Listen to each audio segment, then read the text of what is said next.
أجر وطهور وشفاء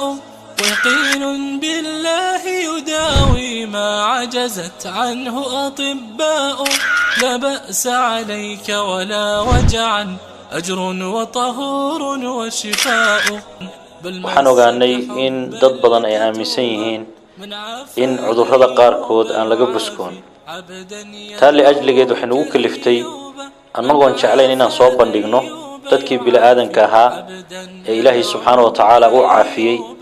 haddana dantaan ugu khasabtay si ay u ogaadaan kuwa aaminsan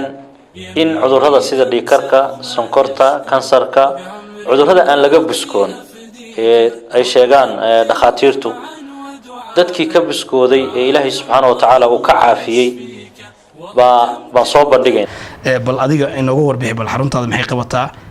muxuu ahaa maxaa daaweysiin sidee xaruntaada u shaqaysaa xilligee la aasaasay intaas su'aal adoo soo koobaysid بسم الله الحمد لله رب العالمين وصلى الله على نبينا محمد وعلى آله ومن تبع بإحسان إلى يوم الدين وبعد runtii xaruntu waxay qabataa waxay daweysaa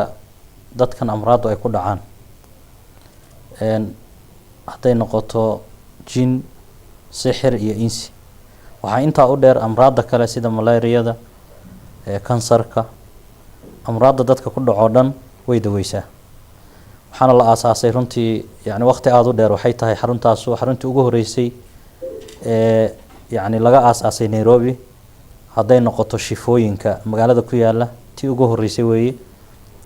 wax badanna way qabataa